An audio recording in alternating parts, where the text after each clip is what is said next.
is to reimagining community health and public safety.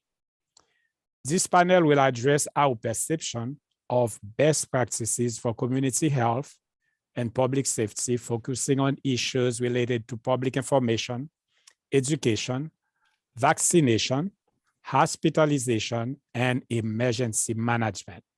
Thank you so much for volunteering to be a panelist.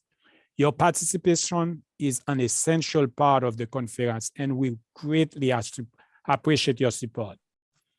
Before we move forward, I would like to recognize my agency, Miami-Dade County Correction and Rehabilitation Department, the Jackson Health System, Broward Sheriff Office, Miami-Dade College Fire Science Program, and Nova Southeastern University.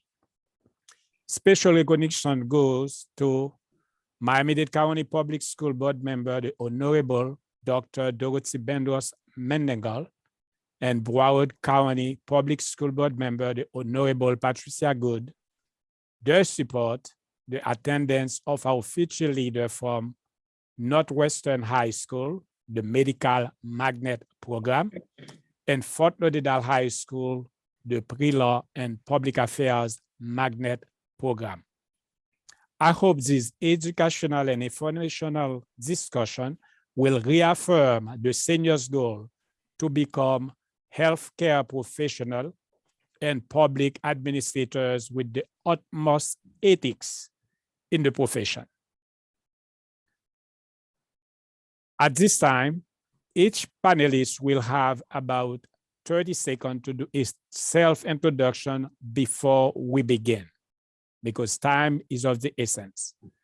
I am the moderator. My name is Serafin Bernard, again, Special Project Administrator 2 for Miami-Dade Correction and Rehabilitation Department. I am very involved in the civic engagement in the community, of course, and I am your panel discussion moderator for today. Next panelist is Chief Paul Noel, former acting chief for Miami-Dade County Fire Rescue. Chief Paul Noel, you may begin. Actually, just for introduction. And before you begin, Chief, I would like to really special recognition to you, Chief, because at the last minute, you are able to say, yes, you're a true public servant. Full disclosure, Chief Paul Noel replaced Chief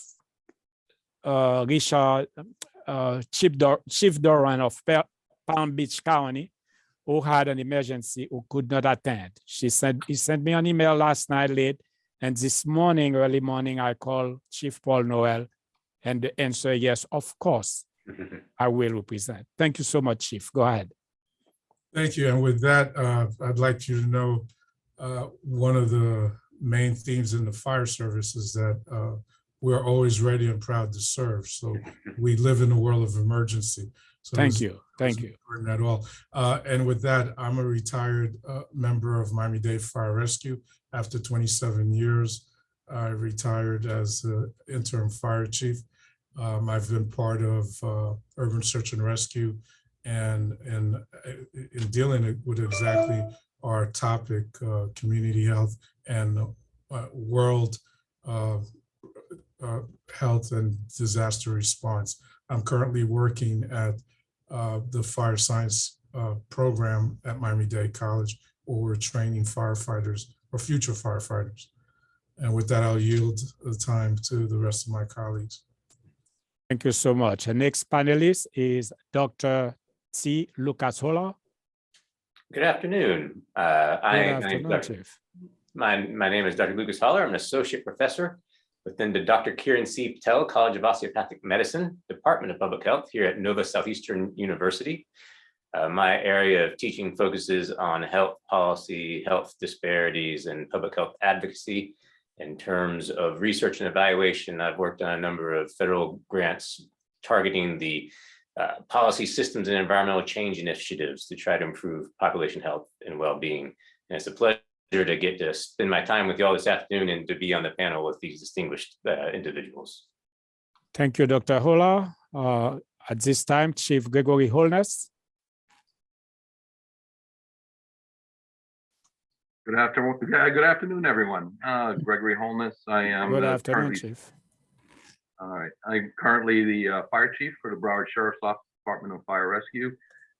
I'm a 37 and a half year veteran.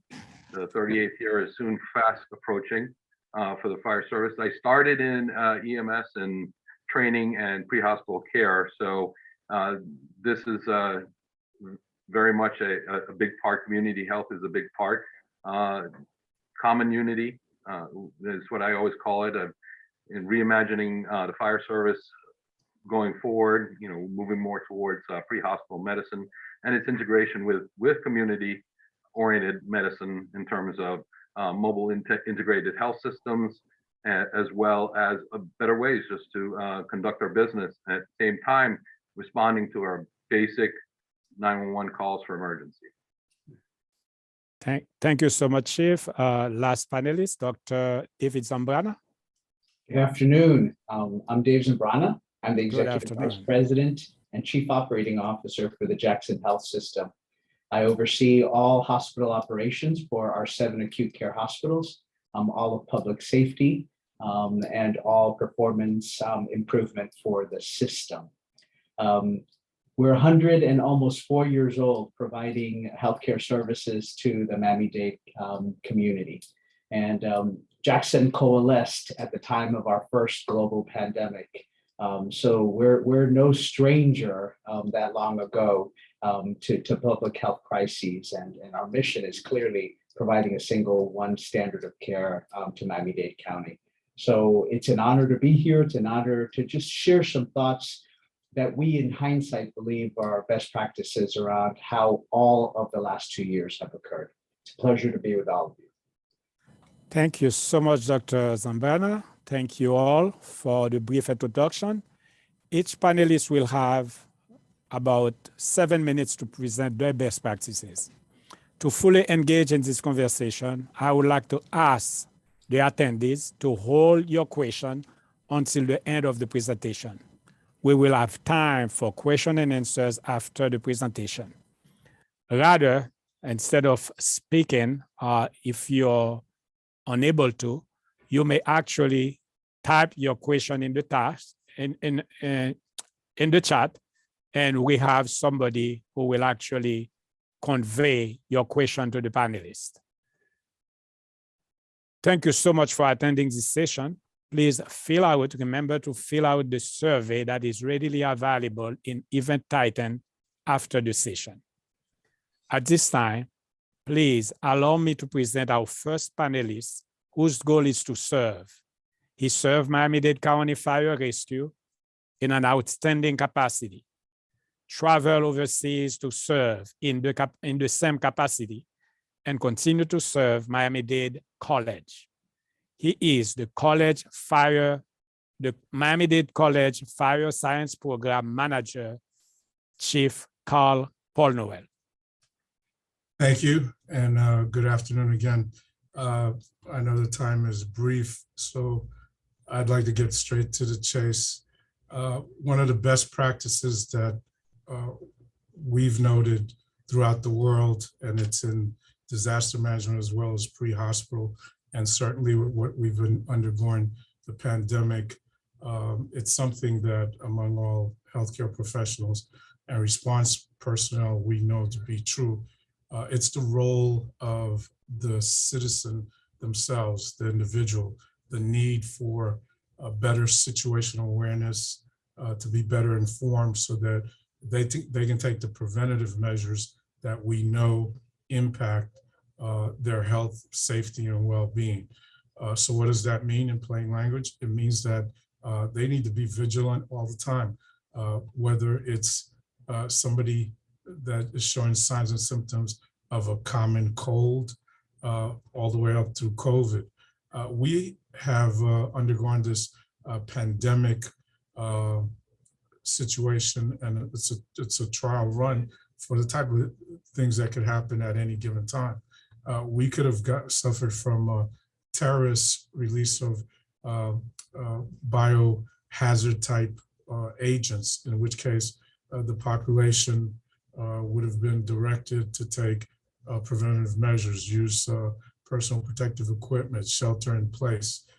So these things are not going away. It's only a matter of when, not if.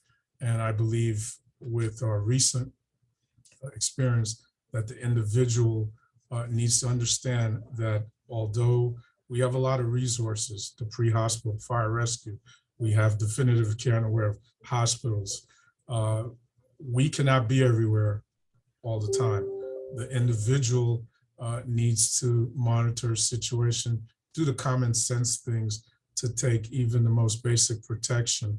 And that extends to their circle of family, friends, coworkers, wherever they're at, they need to be vigilant, whether they're standing in a line at Disney World, they're on a plane, they're in Walgreens, they're at Publix shopping. They notice that people are sick, there's something going on, they need to start taking precautions. This wait until the authorities tell me what to do, that will no longer serve us in the future. We need to borrow a page from what the Israelis are doing. So again, that would be my best practice recommendation.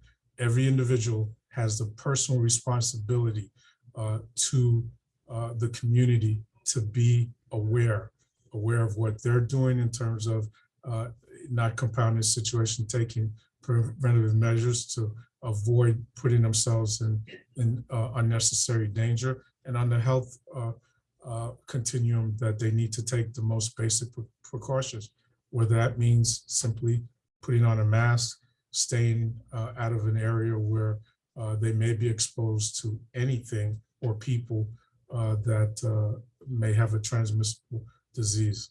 So again, I will yield time to my colleagues. Situational awareness. Thank you so much, Chief.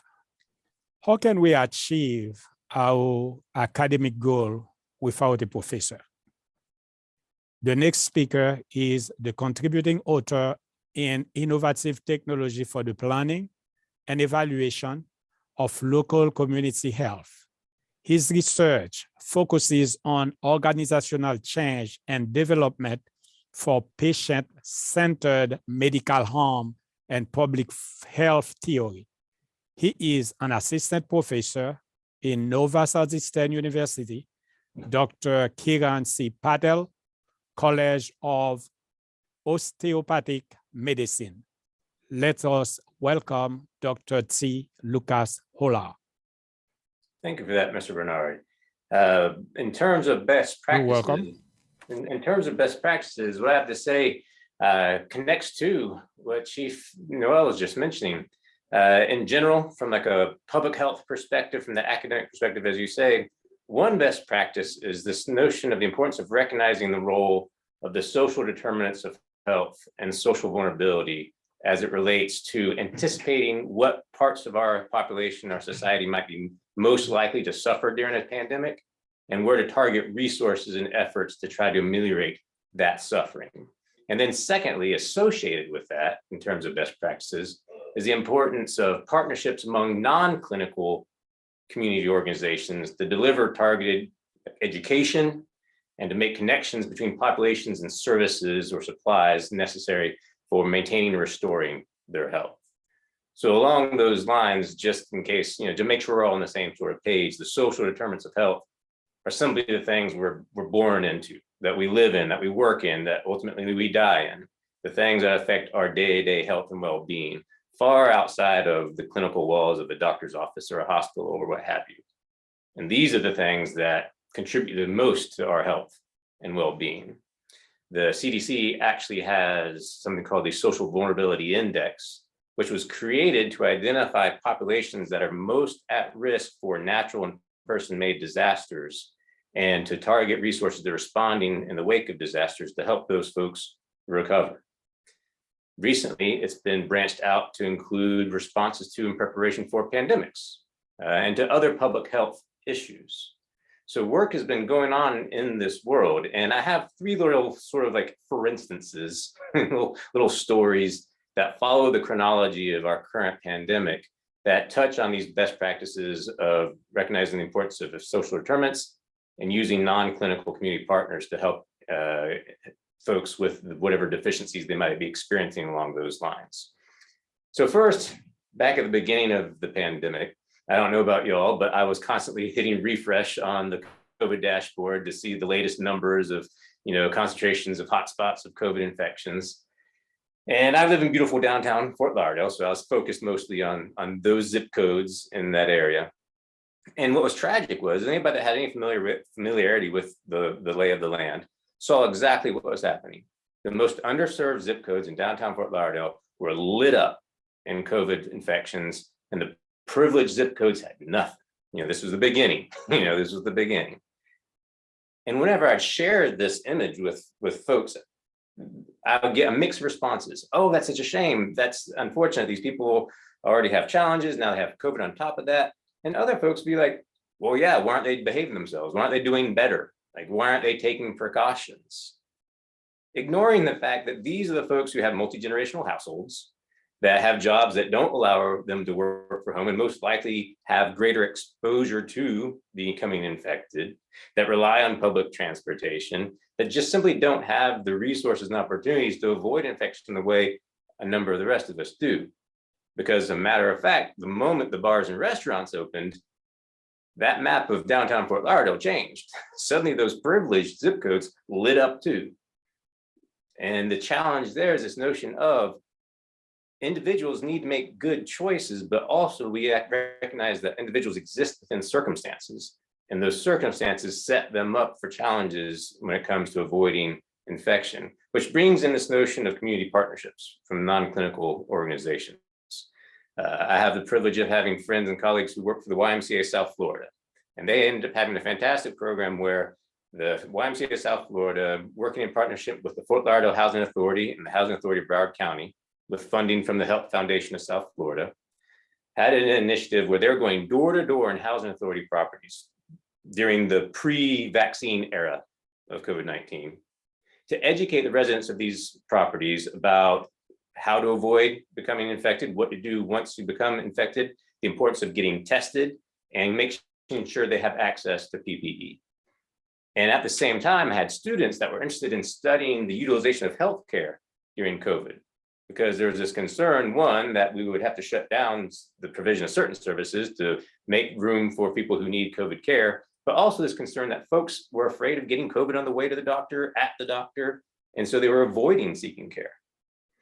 So these students and I worked with the YMCA to put in a couple survey items in their intake forms, and we found out that among this population, they were actually reported being more likely to want to see their doctor during COVID-19. They wanted to do so in person, but those who were afraid of getting COVID on the way to or at the doctor's office, they were interested in telemedicine. And this ran contrary to what most of the literature was saying at the time in terms of folks being willing to or not willing to go see the doctor in person. So it's this interesting, unique population that's underserved, that needs care, that we perhaps need to design ways to the next go round in a pandemic to be able to provide that type of care for them face-to-face with whatever sort of protocols might be necessary. And then lastly, as it relates to access to vaccines and what can we do about COVID at the population level now that we have vaccines on the scene, I'm actually one of the evaluators on a team evaluating an Office of Minority Health grant that the city of Lauderhill received. And their initiative is the Lauderhill Advancing Health Literacy to Enhance Equitable Community Responses to COVID-19, where they are training community partners in how to educate their constituents, whether it be customers at a barbershop, patients at a community health center, patrons at a library, to understand the importance of getting vaccinated, where to get vaccinated, and to improve responses to misinformation along those lines. And so the federal government has now funding this type of community work to spread education and access to vaccinations here, even in Broward County. So in terms of best practices, those are the two things that really jump out at me in wake of our dealing with this COVID-19 pandemic, the importance of recognizing the SDOH and the importance of using non-clinical community partners to spread education and access to resources. Any input from, thank you so much, Dr. Hola. Any input, any panel member would like to interject or would like to say anything about it before we proceed to the third panelist?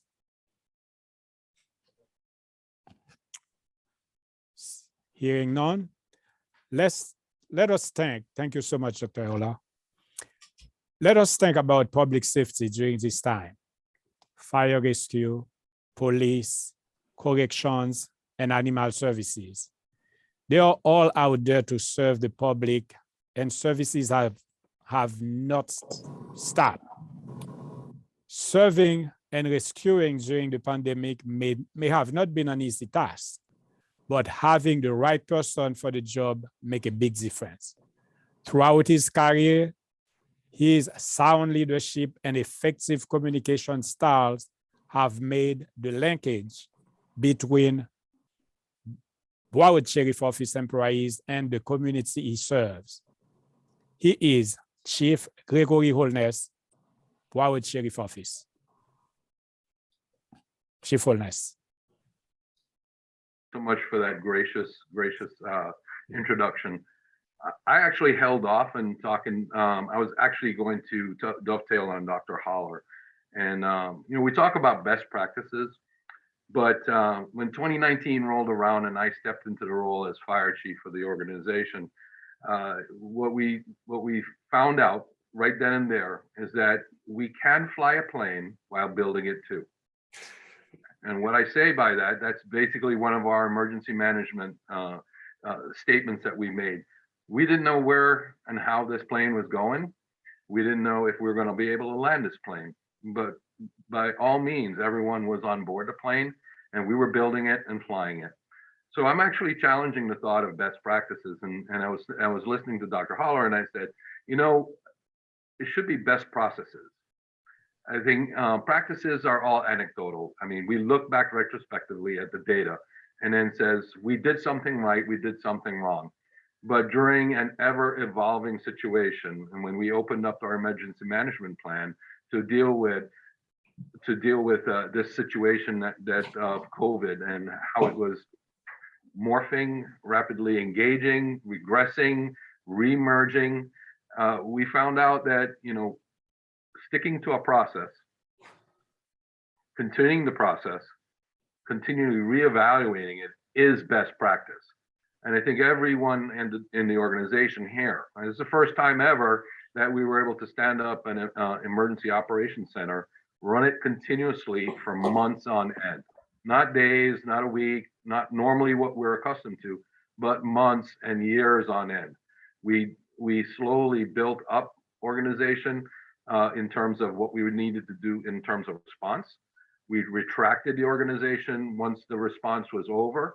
We rebuilt it as soon as the resurge happened, but we kept in place certain elements of the emergency management program, which still to this date are in existence. Our COVID working group that still exists and still meets on a regular basis, and that's one part of the planning section of emergency management. So with that, is it really a practice or a process? And that's where I want to be able to engage with the community and go, hey, listen, don't look at this as in terms of just one and done. This is a long-term plan. But through all that, what we learned, as the Dr. Holler pointed out, and actually Dr. Paul Noel, Chief Paul Noel, who I've known for many years, also pointed out, is that certain things emerge during that are contrary to the general good concepts that we know. In the middle of the pandemic, we launched a whole blood program. We found the resurgence of violence in the community. And with that, whatever violent means, the injuries that were being sustained out there, whether it be vehicle accidents, or whether it be traumatic due to gun violence, knife wounds, seem to be on the uptick. And that all lead back to something else I'll talk about. But we noticed that the hospitals, because of the impact of COVID to the hospitals and the nursing staff, were shrinking. So being able to respond and getting the patient to actually to a point where they actually survive takes a collaborative effort, not only in the pre-hospital setting, but also in the hospital setting. And we noticed that our wait times in hospitals were extending. And so we launched a whole blood. So we're taking whole blood to the field. In fact, we had such a successful year in 2020, and I mean success based on the fact that more folks were saved with the use of whole blood than they would have 2 years prior in a normal environment. So these outside the box thinking efforts is like we're taking now what would normally can be considered in the hospital system, their job, taking it out to the field. In addition, I met up with some folks from up north, and they were sharing some data with me, and I call it the epidemic under the pandemic, and which is drug abuse. That has been absent in discussions on media. This has been absent in discussions around the community, but it's something we have to address. Just for us alone, we've had a 29% increase in the number of opiate-related calls. Normally, we look for anecdotal information. But that is too late to look at this. When we see the surge, and I basically look at an axis point on a graph, and I see the percentage increase over a period of time over the last 3 years, and we see this 29%, and the trajectory does not look any different. I compared that to data from West Virginia, which is the center of, if everybody knows the old opiate, the pill mill issues, that West Virginia fire chief, who just recently became director of drug policy for Caleb County, West Virginia. And we're sharing information. There's a startling similarity between what we do here in Broward and just the 5 years behind them. The increase of impact to public safety in terms of crime, impact of public safety in terms of increased HIV, Hep C, Hep A experience, we're just behind. So if we don't do something now, we are going to be in the same situation West Virginia was 5 years ago because of the effects of the pandemic, which leads me down the other road of pandemic posturing, is that mental health. We lock people up for a social environment. I mean, we're all based on social tribes, and we lock them down. There are going to be effects from it. And I think what you're seeing in terms of the epidemic of drugs and the epidemic of aggression that is out there is only the symptomology of the underlying condition of social lock-in. And what we're going to see from that are other reasons why we need to address those things wholly as a community. Dr. Holler showed the epicenter, the 33311 zip code, the 33312 zip code. He knows the ones that I'm talking about. Has a massive explosion. Guess what? During the COVID period, and now also during the epidemic of opiates and heroin use, they're occurring in the same communities. So best processes should be looked at in this thing. How do we stop this stop this from stemming any further into the community where we have a steady social decline? And that's the biggest thing. And collaboratively, we need to work with the hospital districts around here. We need to work with institutions such as educational institutions to look and gather data to see what would be the best process to interject, to stop it at best, or stem it at worst. So these are the things that we do need to look at in terms of the emergence through pandemic or pandemic posture. Thank you so much, Chief Holness. Any input from other panel members before we proceed? Similar trends in Dade County, as both Dr. Holler and Chief Holness. 33142, which is the Allapattah, adjacent. We tracked it every single day, and as you said, lit up. And it was not until we really took a very direct approach with faith-based organizations and working with individuals. I call it knowing eyes and trusting eyes. Individuals look to their civic and religious leaders, regardless of their faith and spiritual direction to lead them. And in that way, we sought, their support both with education door to door, but also vaccine resistance and overcoming that. And we were able to match vaccination rates, at least in our immediate primary service area, to match that of our communities, which were significantly lower prior to that intervention. So very similarly, seeing those that were underserved, those who just don't have, I'm going to say, the support structures. You talked about social determinants really being affected most by the pandemic, and all of the other things. We've also seen a significant increase in behavioral health in the adolescent and child populations.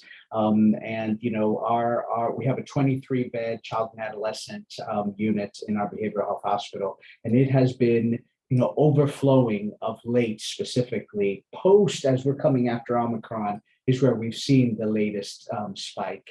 And just reentry, we're seeing a lot of familiar breakdowns that are happening that are resulting in the need for acute hospitalization and first episode hospitalizations in the adolescent population. So really unique and devastating for underserved communities specifically. Thank you so much, Dr. Zambrana. Any other panelists input before we proceed? So many cool things to say, but I want to hear what Dr. Zambrana has to say, so I'm going to keep my mouth shut for right now. Okay, thank you so much, Dr. Ola. Now, even though we are at the upper level in management, but bear in mind that people under our purview is evaluating us every day.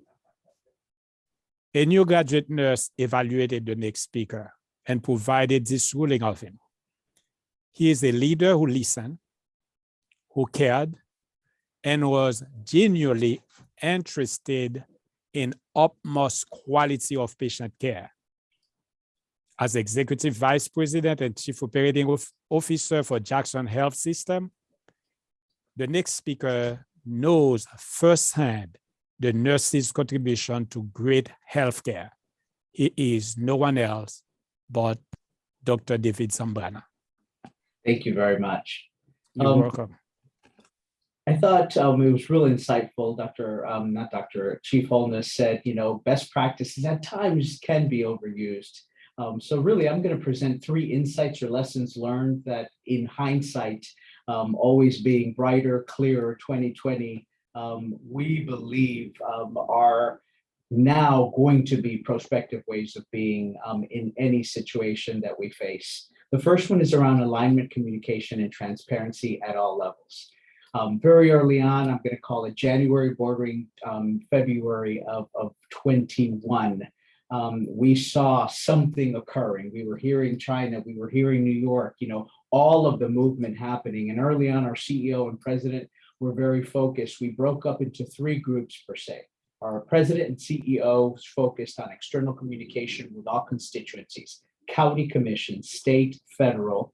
Our clinical leaders under the direction of our chief medical officer, Dr. Peter Page, focused on clinical leadership. What were we learning from Milan? What was happening in China? What was happening in New York? Understanding the movement in science, everything from early testing to everything that we now in hindsight learned.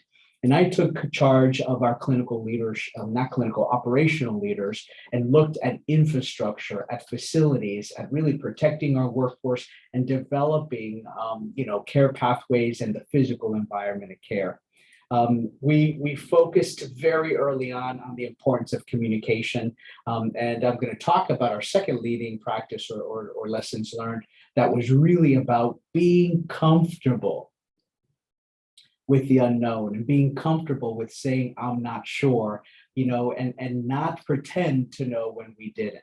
We had daily leadership huddles. We had monthly town halls with up to 1,500 individuals hungry, looking for information, both internally and externally. We focused on doing town halls for large and small employers who had workforce or members of their teams who were hungry for information. We communicated daily with the workforce. how many hospitalized individuals, what was the internal transmission of COVID, so that, there was a lot of fear around, am I going to catch this? Am I going to be hurt? What's this going to do to me? And we felt that really demystifying the importance of this is how many individuals we believe had contracted the virus on our team. Mind you, we didn't know if it was at work or through community spread. Nevertheless, we really focused on sharing this on a daily basis. We developed a threat level much based like Homeland Security, but with a low to high, so that everyone understood based on the number of hospitalized patients, it really depended on the organization's response. And the last one was frequent media interviews, really, communicating clearly outside of the organization to our community, again, developing trust. The second one was uncertainty. Uncertainty is hard. And the speed of the way COVID occurred, its arrival, its mutations, it meant that, we were really impacted for, long before the science caught up. And usually, right, with good intentions, we gave guidance that may, in hindsight, not have been the most accurate. Initially, don't wear masks. Then we went to, there's transmission through droplet in services, and people were, wiping down groceries that arrived, or, all surfaces, when in fact, in hindsight, the most safe practice would have been ventilation, and still, assuring that some of these early things that we did weren't the best, but however, the science was leading. So we learned two really important, I'm going to say, foundational lessons, and that was leaders must make decisions with imperfect information at times. And you know what? As you said, building the plane as we're flying it, perfect analogy, right? The second one, leaders must be okay with the consequences of communicating a lot of, we don't know, but we're finding out, we're learning through this process, and being okay with some of those consequences, and losing the fear as a leadership team of not always having the answer. And the third one was really one that we're seeing the effects now, and that is, man, our people are resilient. What kept us going were our 14,000 caregivers across direct and indirect disciplines, supporting everyone from corrections health services through our 7 acute care hospitals. But they too have their limits. We saw resilience and an aptitude and focus and courage with our workforce during the first two surges. And you know what? They're tired at this point. And we've begun to see shifts out of the acute care setting through other types of employment. We've begun to see retirements that are really creating fragility at the point of care throughout our entire workforce. So what we're having to focus, or the lesson learned, is despite the systems we thought were in place around developing the next generation, around internal education, development, and professional growth, all of those systems were, I'm going to say, anemic to what we really needed, and more importantly, what we will need forward. We're seeing a great shift in our knowledge base. I call it the brain drain.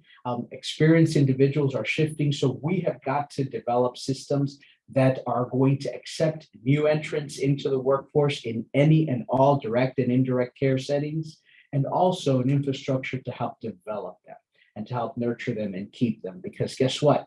Individuals with 20 and 30 years are few and far between these days. We've got to ensure that we're nurturing the next generation of healthcare, givers, and also individuals who are coming in the pipeline. To date, we've discharged 11,122 patients. We've unfortunately lost 1,977 patients to COVID. We've had 3 peaks, the largest being Omicron, albeit not as critical. We had a peak of 564 hospitalized patients. Roughly 178 individuals we vaccinated at our health system, 355,000 vaccine doses. So what we've learned is, as a team, we could not have done this without dedicated individuals. Communication, understanding uncertainty and being comfortable with it, and most of all, understanding the workforce can only go so far when it comes to what they can give and what they're willing to withstand. That's it for me. Thank you. Thank you so much, Dr. Zambrana. Any input from the panel? I'd like to also say, with all due certainty and respect to Mr. Zambrana, absolutely communicating is the #1 facet of dealing with any crisis. And being okay to say, I don't know what the answer is okay too. Coming out, everybody expects an answer that meets their expectations of an answer.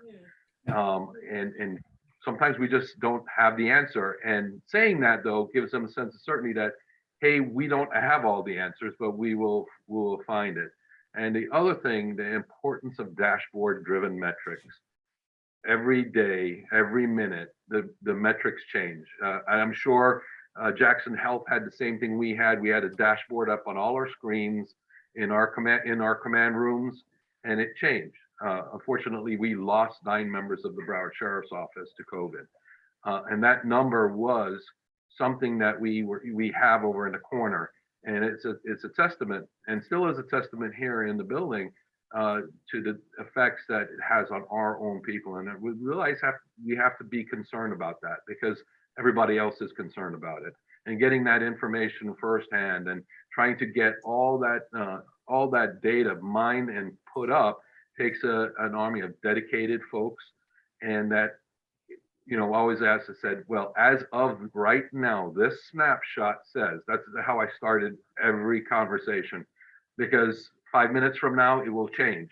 And then it says, well, you told me earlier that it was this. I said, it's a moving target. And it's as of right now. This is what the snapshot is telling us. And our data and our analytics that are driven from it are driven based on those changes.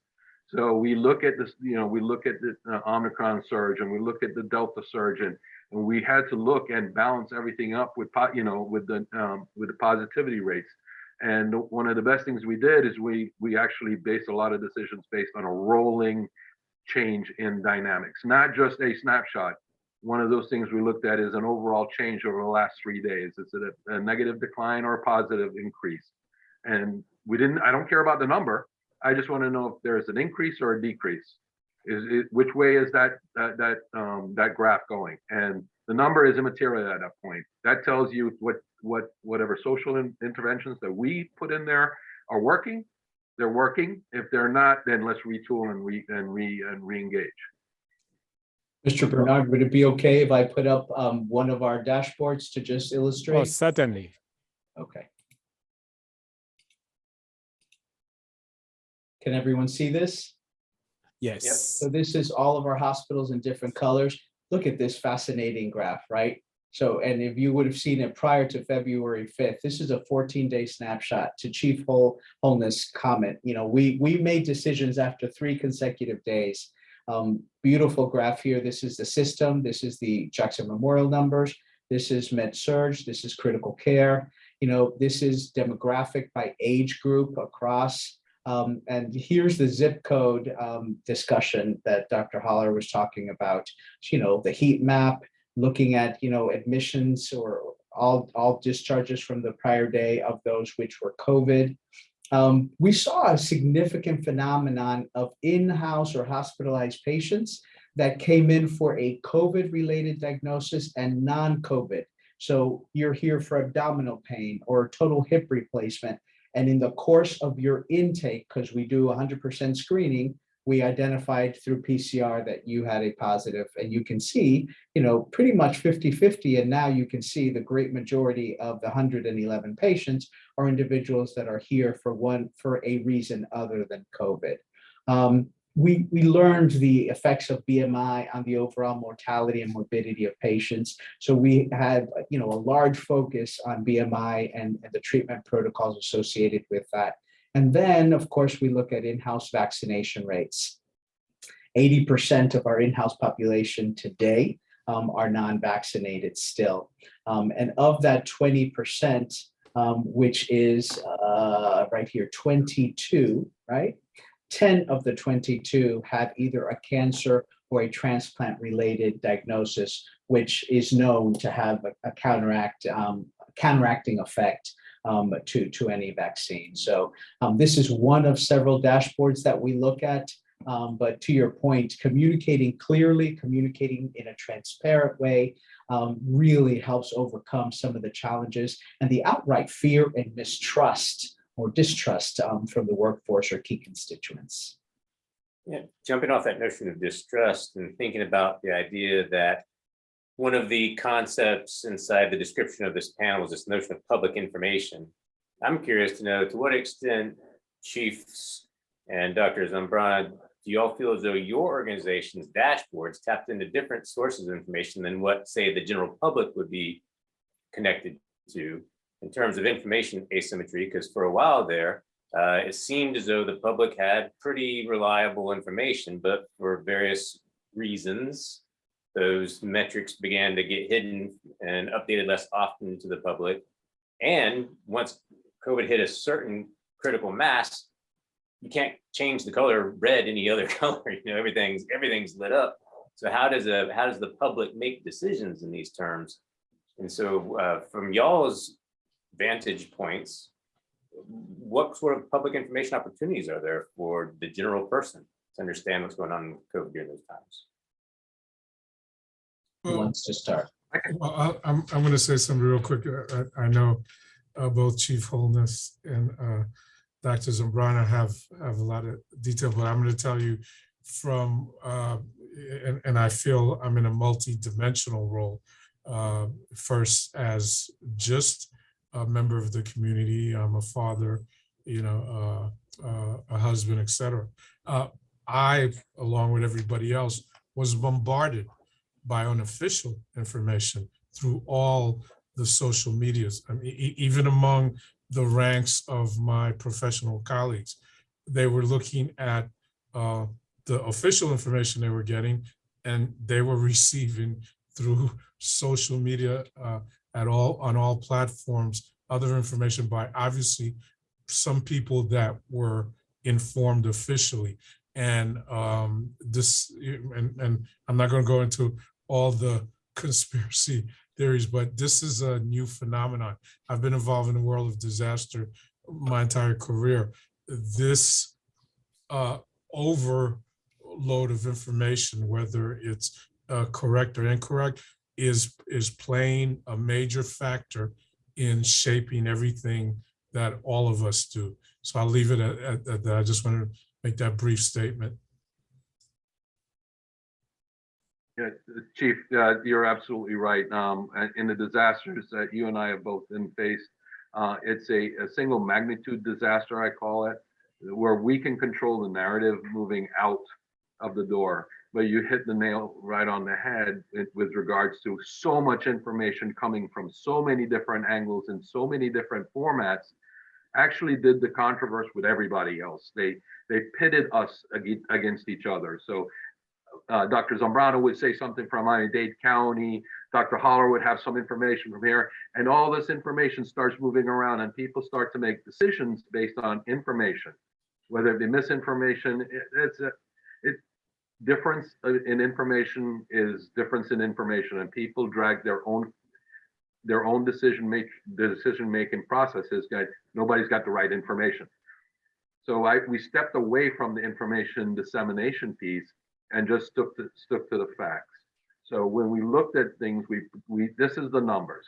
The numbers are, now we had a collaborative effort with the Broward Emergency Management Agency here at the county, and we shared information and we shared across, and we looked at the parallel trends, and those that are parallel, whether it be on the north of the scale or the bottom of the scale with the same trajectory, those were in concert with what our decision-making processes were.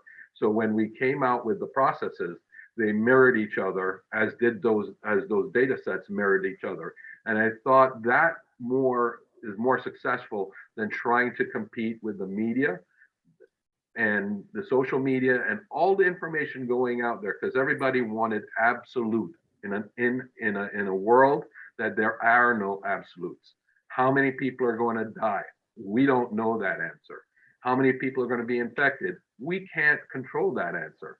So what we can tell you is where we sit right now as a snapshot, and sharing information among colleagues and showing hey, we're running parallel tracks. Right now, I can tell you our parallel track, the positivity rates are equal to that of what the county is seeing right now. So basically, environmental conditions, albeit the same, we're running in parallel tracks. We might be a little bit more in certain areas because we are in a pre-hospital care providing setting, or we are in an environment where it prohibits fresh air intake, environmental issues there. So those things have to be taken into consideration. But we are in track, but these are our numbers. We know internally that we're on a decline, as with the community is in a decline. And so our policies are driven by those policies that affect the community. The only thing I'll add is that we are a division of Miami-Dade County as the health system. So there was always very good alignment, with Mayor Jimenez before and certainly Mayor Cava now. The approach was, it was a transparent database that all of the hospitals inputted to. There was a comparison between, our internal transmission rate to that of the county, much like, Chief Holness just said. And something that is really unique, at the end of the day, our fallback up to this point was always, what does the science say? And as an academic medical center, with a 70+ year relationship with the University of Miami, and our faculty being, faculty of the university, that all went out the door because the science was moving so quickly, and helped contribute to some of the disbelief around, well, that wasn't what I heard yesterday, or that's not what I heard on such and such. So where we could always rely on science as the foundational, steadfast, unchanging reality, or at least as quickly, we had to really attempt to explain or provide context to how things were moving, which created to some of the confusion that we saw and some of the resistance from the public who just didn't know, to this day, don't know who to believe. So very fascinating. And not just educating about COVID, but also the philosophy of science and how to interpret all of that.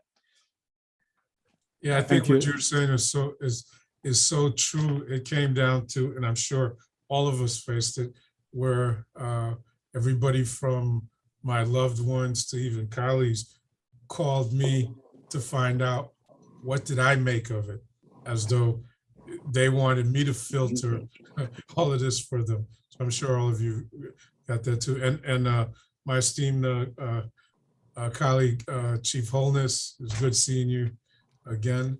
I know Broward is in excellent hands. Thank you so much. There is one question here to everyone. The question is from Dr. Stephanie Thomas. How can local communities and physicians work collaboratively to improve the health and wellness of our community, or all healthcare providers? I'd be more than happy to take the first swing at that one. A lot of the work that we've been doing in Public Health 2.0, coming up on 3.0, is this notion that the majority of care that is necessary to keep people healthy isn't the job of physicians. We need physicians to restore health. We need to work collaboratively in ways that we don't tax and burden the healthcare workforce with work that really the public health workforce should be doing, in terms of educating folks about healthful eating, proper physical activity, but also creating environments where people can live healthfully, whether it be safe, stable housing, high quality education, all those difficult things to solve. It's one thing to increase funding of a public health insurance program and then send them to the doctor. It's a different thing to invest in housing and education, anti-discrimination programs, et cetera, in order to try to improve health. But the extent to which we can try to shift burdens off the healthcare system into the public health sector and rely on the clinicians to do that, which they do amazingly well, which is restore health, would definitely be a good first step in trying to collaborate more effectively in improving the population health. And I'll just add on to that. We have quite a bit of work to do there. Our focus remains on the sick and on the chronically ill and the highest risk. And we to make inroads at overall wellness, we've got to bridge that gap and really extend in providing well care, not just sick care. Our focus has been on high utilization and with a population health initiative on individuals who visit our emergency departments and our urgent care centers as a place for primary care, and really redirecting them and working with community partners in a small scale, again, because we can only do so much with the funding we have, and really integrating so that the individuals that are seeking care in our EDs really transition to the most appropriate and lower cost and higher access and better care overall that they need. Some of that is through, CHI and several of our community health type centers that are owned by us and or that are also FQHCs throughout Miami-Dade County or Broward even, because we do partner across, the county line. But really, it's really a drop in the bucket. We've got to do so much more. Some of this is funding and some of it is really bandwidth of both our physician and our extender workforce. Thank you so much. Agree with, Go ahead. I agree with everyone. It's and we still have a Delta. I'll just point this out. We still have a Delta out there. As you know, South Florida has seen a rapid increase in the number of folks coming to live here. That's going to also impact us because with that brings all of their perceptions of from where they left. So if we got half of, we just for arguments purposes, half of New York coming to the state of Florida and residing in South Florida, what impact is that going to have on our not only our social net but our medical net, on our mental health net? How are we going to be positioned in order to effectively mitigate some of the issues that are coming along with that? Because there are going to be issues that come along. It's not all well people that come to Florida. They're going to bring their BMI, high BMI index. They're going to bring their diabetes. They're going to bring their high blood pressure. How is that going to affect us when our current development is predicated on 2 million, not 3 million people coming to the state, to Broward County in itself? Thank you so much. Here's another question. In February 2020, community transmission of COVID-19 was first detected throughout the country. Yet, precautionary measures had not been taken until that Monday of March 16, 2020. It appears that public health practices were driven more by politics rather than science. How do we move forward with best practices for our continued effort to safeguard healthcare employees, first responders, and patients? Let me say something about that real quick. I was traveling during the month of February 2020 outside of the country. I was in Dubai and then went to South Africa. I was already seeing the precautions that the rest of the world were taking. It was literally like stepping out of one world and entering another. When I stopped at Dubai airport, everybody was wearing a mask. Everybody coming from Asia was wearing masks. I went to Africa and they were already enacting a whole lot. I returned to the United States and it was like the way I left, nothing was going on. So anyway, yeah, that was a stark difference. And yet I know from my training, years of training, we had always planned for the pandemic. We ran the drills about the pharmaceuticals that are housed in different states, to treat depending. The plan was there. We've done tabletops, but we didn't react the way I'd always thought we would, the land of resources, and we didn't. So it is a problem. As I said it before, this is why what I opened with, I feel there's only one common denominator in all this, and this is the individual. We are not in a time where there are many options to do the wrong thing. Everybody has a personal responsibility to take whatever measures they can, and part of what the two doctors were talking about at this point. The reality is that most Americans have to make a lifestyle change, must. Now, there's not a recommendation.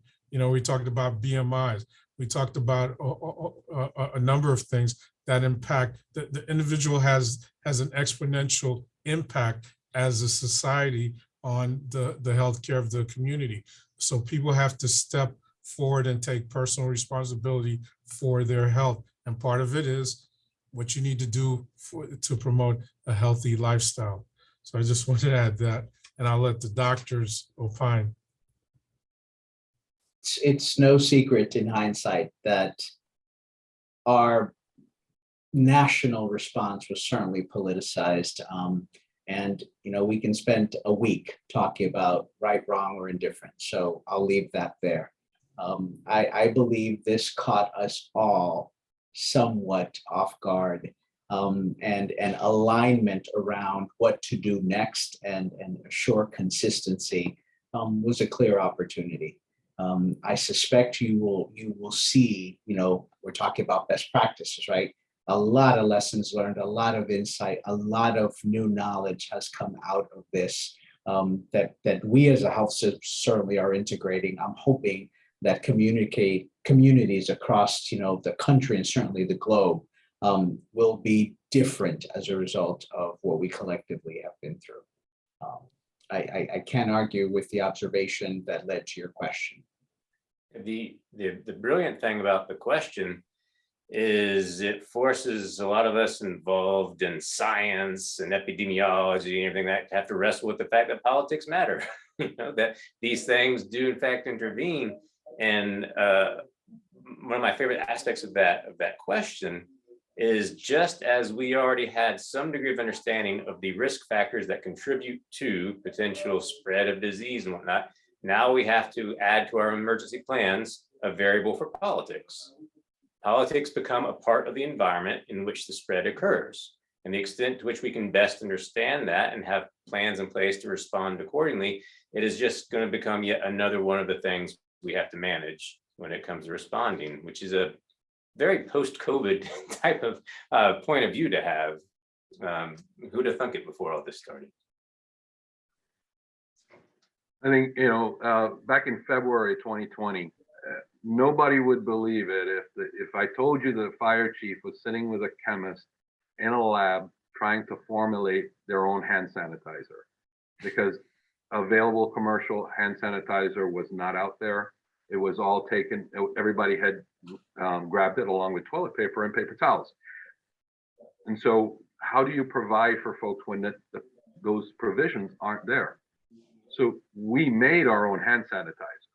So, you think about it, it's not just a matter of procuring it. It's about how do you go outside the box to make your own stuff that you can refill and repurpose bottles so that you can effectively bring cleaning solution to the back of a truck. We tapped out foggers, Ryobi foggers, so that we could take stabilized chlorine to treat the back of rescues, treat fire stations to prevent the spread of an airborne virus. That's to the extent that we went. We closed up stations, basically wrapped them almost in visqueen and disinfected them hourly in order to keep the spread down. We kept doing all that, but who would have thought 10, 20 years ago that would be the stance that we would be in?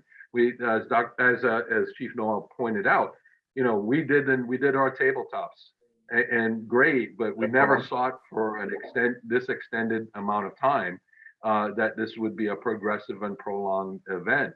to the point where we had to step and do this outside the box thinking.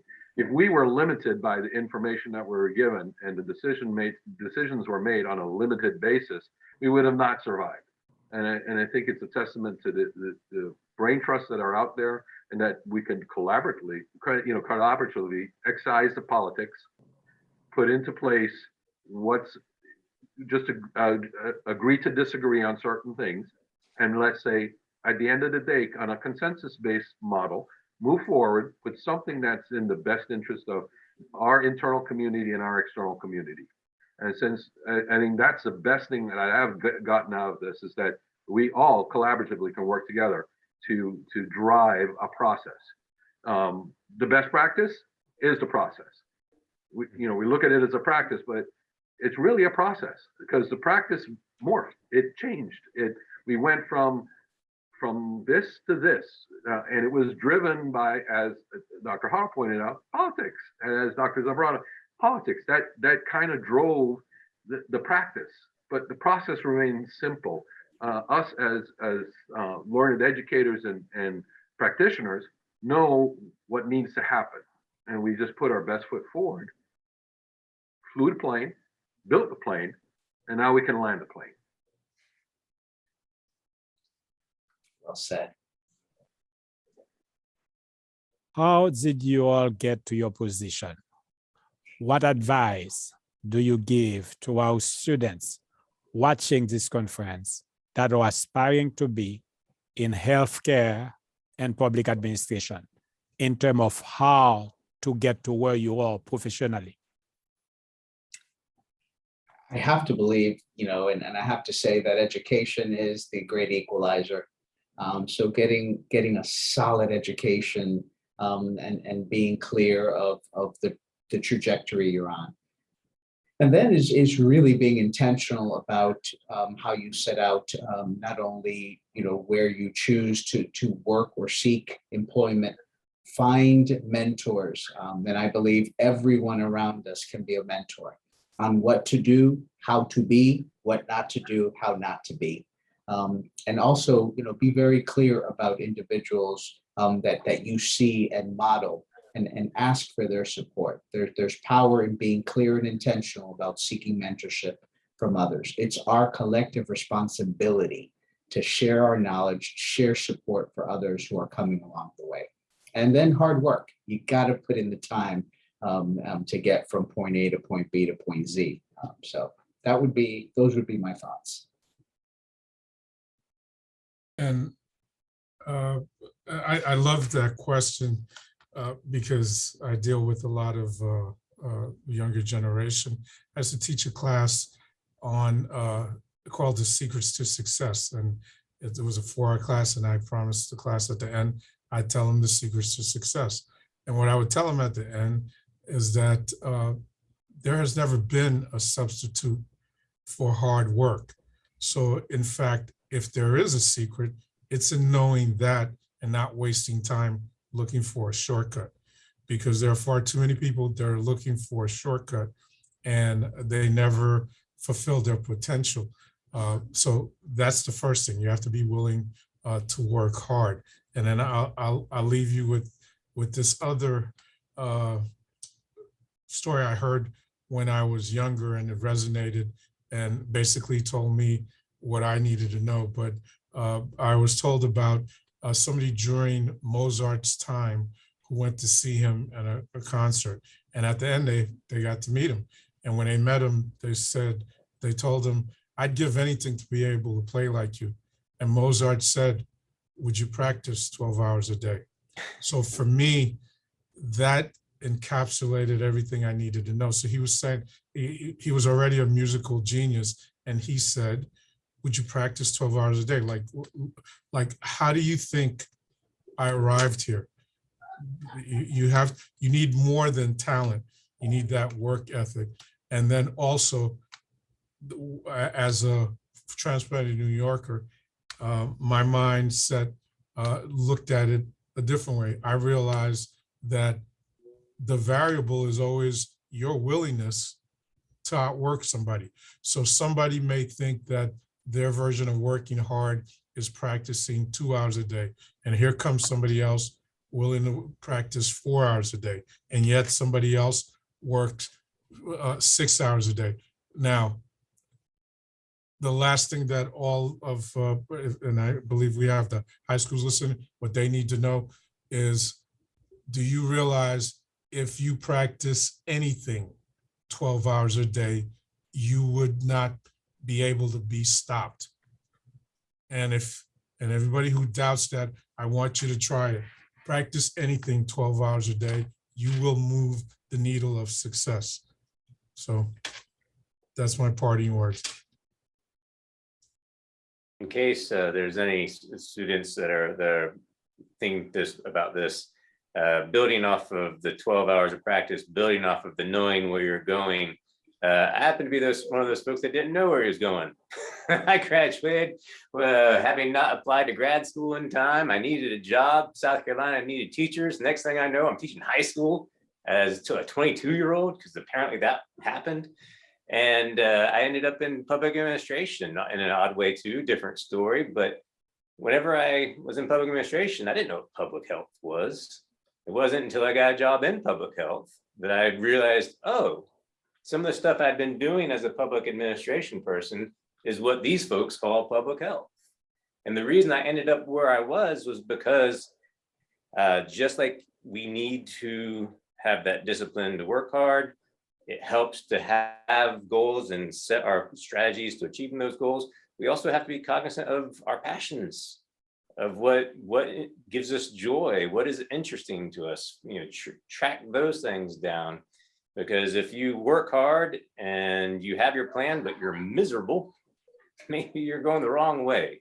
And so it's important also to make sure that there's this aspect of passion and love and appreciation for what we're doing to really inspire that greatness that comes from the plans and from the hard work.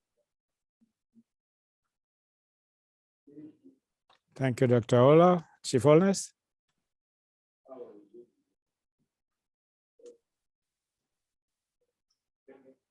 You're on mute, sir.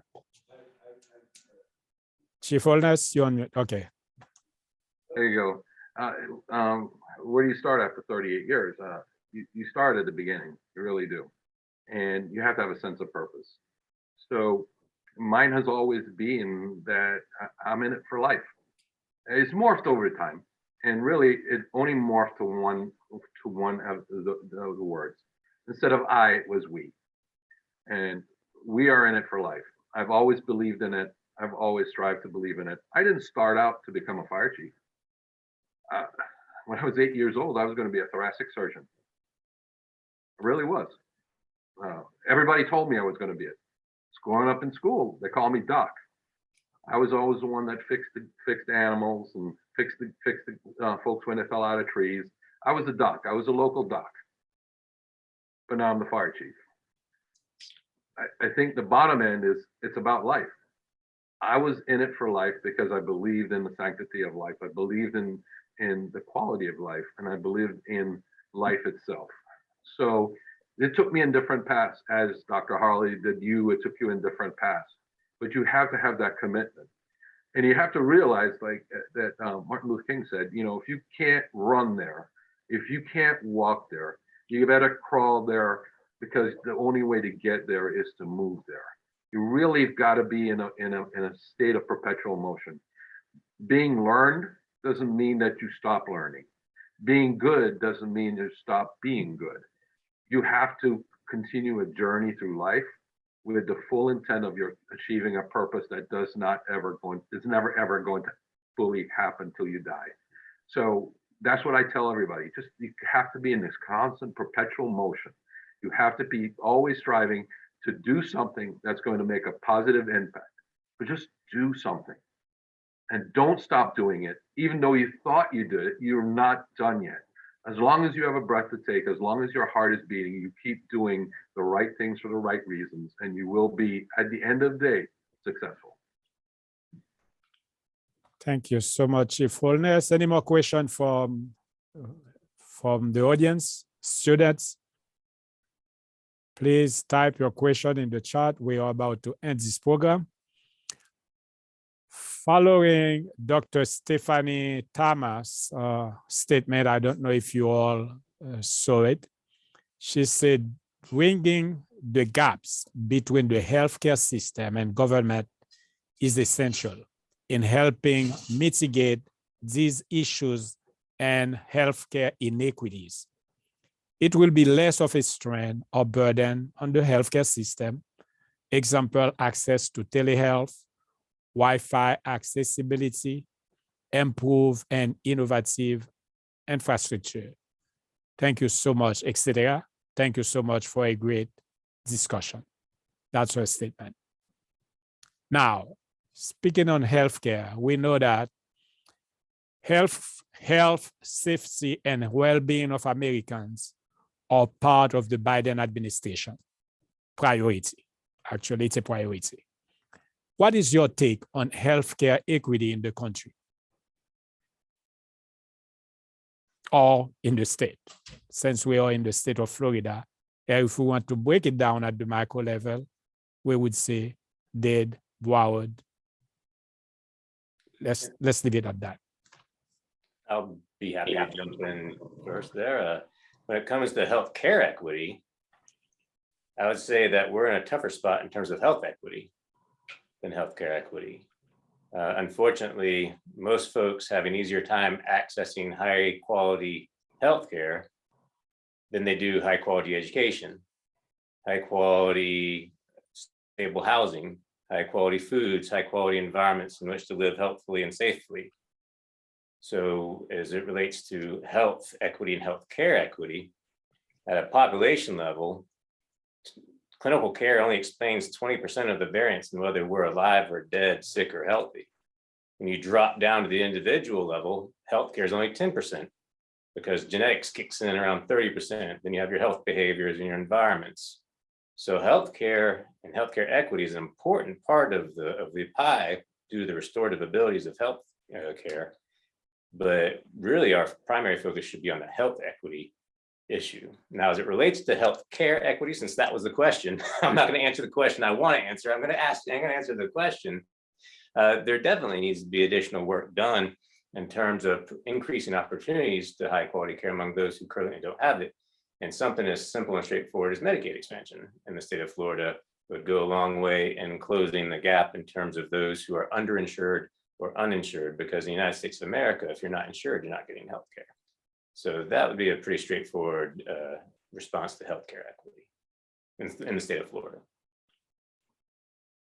Also, on that subject, the pre-hospital world that I used to work in and Chief Holness currently has responsibility of, we see what is a form of socialized medicine by default, if not a bastardized form, where people are using fire rescue as their primary source of healthcare, obviously for socioeconomic reasons. So they're going to the ER, they're locking up the system work, they're having units come to assess them because that is their access to healthcare.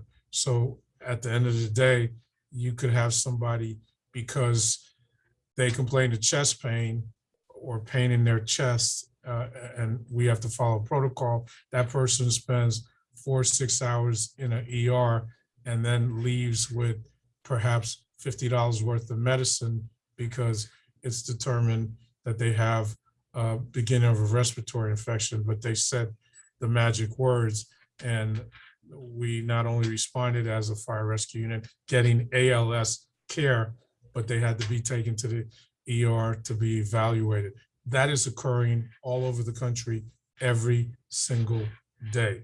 So at a cost that's exponential. So again, my view is that we're practicing socialized medicine by default. That money is being spent in an ineffective way. And again, where other countries are focusing on prevention and giving, whether it's nutrition, whether it's physical therapy, going less invasive before going invasive, those things work. we know that they work. The evidence is throughout the world. We're just not doing it. And again, Dr. Holler mentioned before another thing that's been politicized, okay? Healthcare. It would be so much simpler on society, on all institutions, if we focused on preventive measures, if we took care of people suffering from mental illness, all of those things. But yet, the only reason that we don't do it is because it's political. Okay, thank you so much, Chief. Anybody else? We are about to end the session. We have 6 more minutes. What is your recommendation? What is your last word to the attendees as far as reimagining public community health and public safety? How do we go from there? What lesson learned? How do we move, medicine forward? Being that we have been under the pandemic, we see that, we have telehealth that is working pretty good for some. What is the last one? Well, I believe the citizens are going to have to speak up and become advocates. Speak up. What is it that they want to see 5, 10 years from now? How do they want the quality of life to be for their loved ones? And then what we were just talking about, they're going to have to take political action, okay, on these subjects. Otherwise, we're going to kick the can down the road and people are going to suffer. But you can't do it from your couch. You're going to have to step up and, put some skin in the game. Thank you, Chief. For acute care systems, dual systems of care are going to be for the foreseeable future a focus, where we're going to continue to see, the evolution of what's happening with COVID. But, the next pandemic could be around the corner as well, because there's so much change and globalization happening. We have to really focus on the workforce and restabilizing that and focusing on getting back to some of the initiatives, growing. Telehealth has really shown us that we can deliver healthcare in new and innovative ways, and exploring, what we've learned and seeing how we can continue to be more efficient. Because as a system, we're extremely inefficient, we're extremely costly, and for the expense that is being driven nationally, our outcomes in many areas are not as good as they can be. So really refocusing, understanding that for the short term, it's going to be, like I said, on 2 tracks, the regular healthcare track that we've been on, and certainly, the COVID track, or some of the secondary effects, long COVID, as we've begun to see. We're seeing quite a bit of individuals presenting to our lung transplant program with chronic, interstitial disease that are being evaluated for possible transplantation. So we've begun to see short term, what we're likely to face long term, with this pandemic. That's as much as I'll stay there. I could continue to talk forever. There's a lot pending for us to get back to. In terms of COVID-19, in terms of similar pandemics, I'll just reiterate what I started with in terms of the recognition of the important role the social determinants play, and as it relates to vulnerability and vulnerable populations, and making sure we have the right partnerships between those clinical organizations and the non-clinical organizations to provide the resources necessary and the education necessary to keep people healthy and to help them restore their health if they do fall ill. Chief Fullness? I'll leave it with 3 simple words: learn, grow, collaborate. I think if we all do that independently and together, I think we will formulate and be able to address issues as they come up, as we have learned to do. This is one good forum to do, that we've done here, and I think it's learning, growing, and collaborating. I mean, those are the 3 words. We just got to keep that going. We can't just sit in